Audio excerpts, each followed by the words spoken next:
I'll do it. This is the first session in the Sabre block, so the military Sabre block.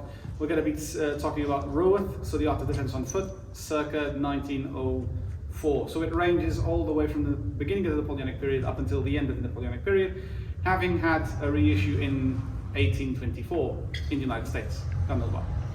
Okay, so one thing to remember is that most of what we're going to be seeing here is not meant to be used, or better yet, it can be used in terms of salle, so it means like in a room like this, but most of it would be used on the battlefield, so uneven terrain, uneven ground.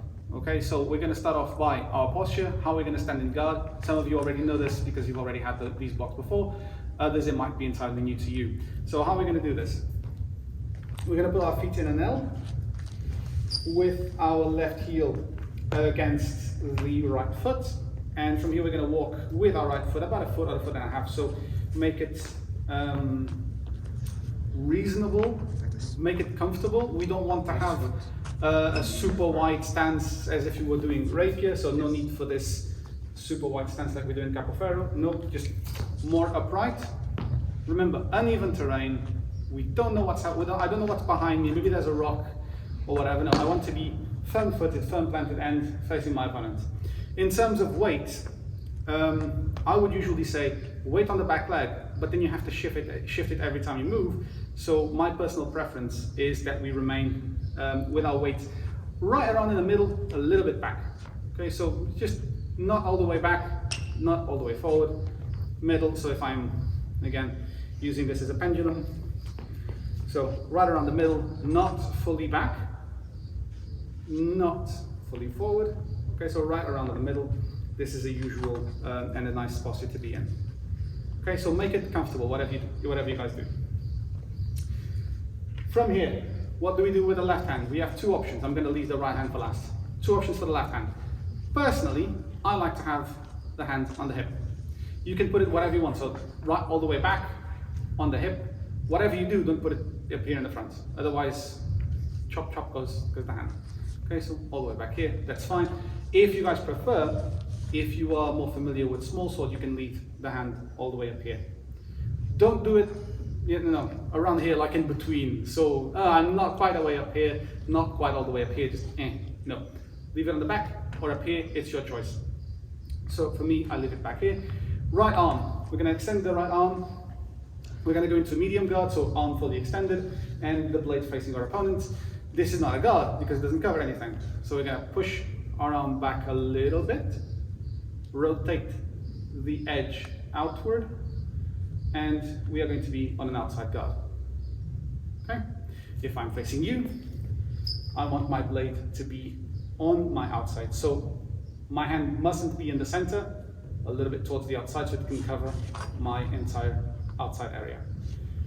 Okay? So from here, how do we move? Exactly like we've been moving on every single sword since November. So small sword, rapier, saber, they all move the exact same way. So if you want to go back, left leg moves first, and then right leg accompanies. Same thing again. If you want to move forward, right leg advances, and the left leg accompanies. Okay? Again, remember, don't move like super wide movements and super wide steps. No. Remember, you do not know, if you're facing your opponent, you can't really be aware of everything that is below. You can to some extent, but small steps to try and ascertain the terrain. In terms of right leg and right foot, how do they move? So you need to move heel first and then toe. So you want to land with the heel first and then pull forward. With the back leg, I tend to go a little bit toe heel. So the toe goes first, then the heel. Okay?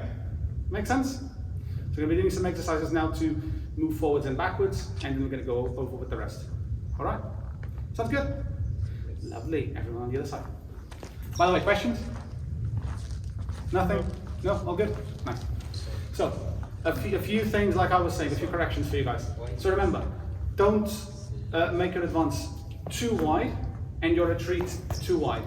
Okay? Try to move your body just about or better yet, try to walk just about the right distance for your body type. Okay? Who has steel? Vegas. In terms of guard, a few corrections as well to you.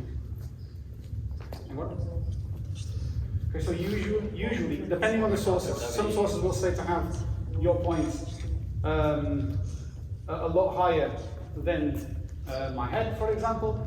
Other sources like Roth, and depending on the edition, might have your point more in line with my eyebrow. So right about my eyebrow should be right about enough. Okay, so if we are crossing swords, we want our hands to be on the outside, we want our edge to be on the outside as well. This is going to be our usual outside guard, and when we're going to be for the majority of the time. Okay, this is the strongest guard, at least according to Roth. This is like the primary engaging guard. Sometimes we might go on to inside, but I'm going to leave that for later. Okay, so for the time being, let's focus on the outside guard. Okay, and the same thing here. So if I am to retreat, so you need to chase. If I advance, there we go. No point in doing 2 wide steps. So back, back. Okay, good. So remember, point right about around the forehead of your adversary, right about the eyebrow. That should be a right position for you. All right. So can we move on to the next exercise?